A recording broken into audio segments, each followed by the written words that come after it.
So But let's since you jumped right into it, let's talk about it. The consensus is that the majority of the consensus is from the interviews I saw that he left because he didn't want to work with Andre anymore. Is that accurate? nah, that's not true. That Okay. whole Andre angle, um, the reality is I've talked to guys, I'm not going to mention any names, but I've talked to guys who are still involved, still working with Vince every day, guys who were around back then. That's more one of those urban legends of wrestling that you're just not going to let it go. It's like I got it. It's like Andre the Giant drinking, a barrel of beer in a night. Did it? Right.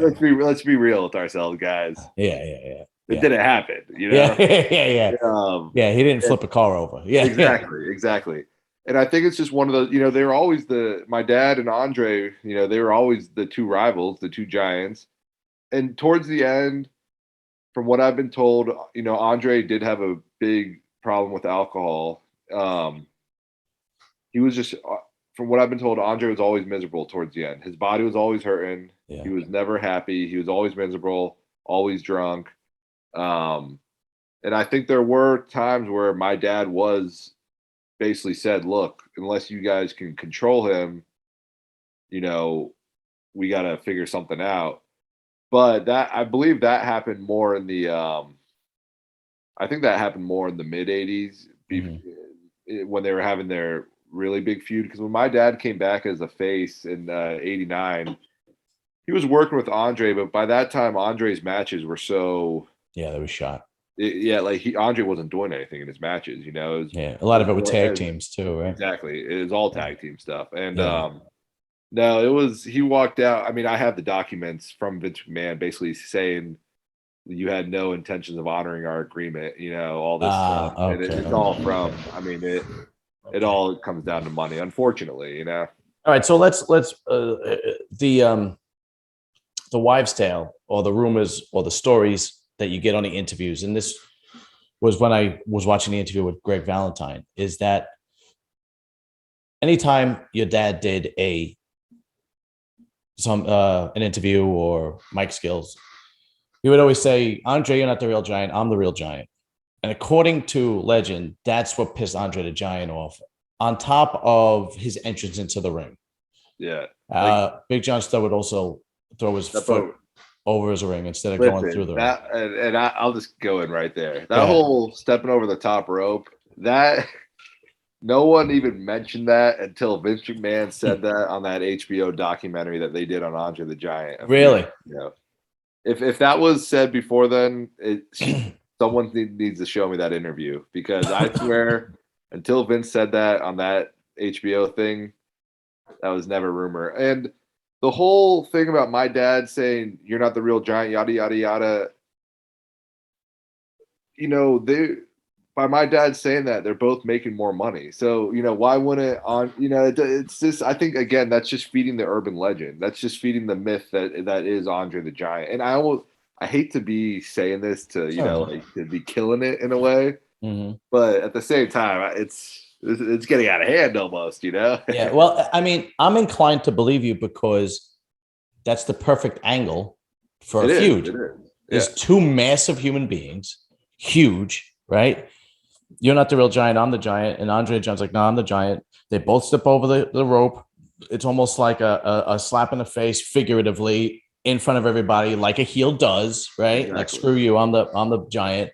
And then it evolves into this huge body slam, $15,000 WrestleMania feud. Exactly. So and with Bobby Heenan there, egging it on, it just makes sense. It just makes sense that is the feud.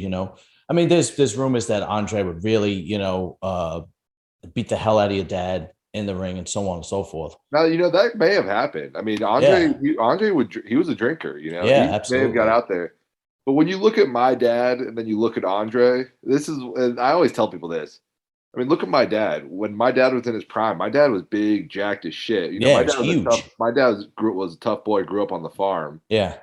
If my dad needed to let Andre, as good as he was, Andre was a fat tub of lard. I hate to say, I mean, No, Andre, but he wasn't like the Big Show. You know, he wasn't a lot of. I think we have this now. When Andre was young, Andre looked great and stuff. But yeah, Andre, you know, from the mid '80s up until the end, I think our memories deceive us because Andre yeah. did not. You know, he did not look good. He was not. You know, he didn't have a big chest. He had nothing. He was just big. He was a big He dude. was big. Was it more a political pull? Like, You know, it's true what they say. Andre was the boss. yeah, So what Andre wanted, you know, what Andre said, Andre got. You know. yeah, because there are some wrestlers that have this reputation of being feared because they have political pull backstage.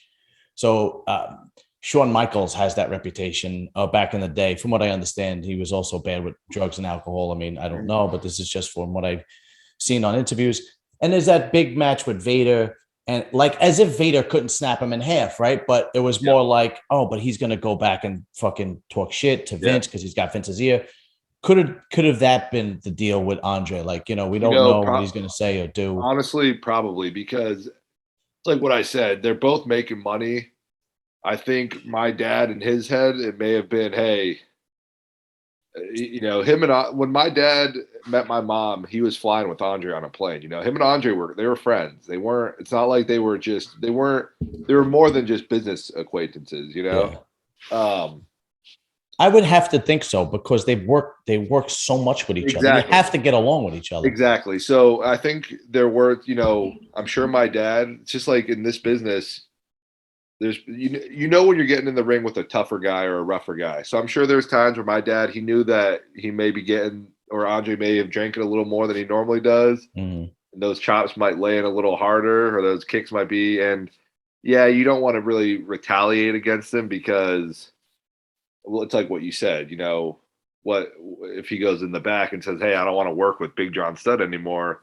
Then all of a sudden Andre's Right. still going to be at the top, but you know, Big John Studd isn't. And so Right. yeah, Yeah. there could have been circumstances like that, Hmm. but I really think for the most part, it's like what I said. You know, if you watch those matches with my dad and Andre, I mean, anyone you can watch anything that's on YouTube and stuff, and you tell me if you see if there's any any part of those matches where it looks like Andre is really getting physical.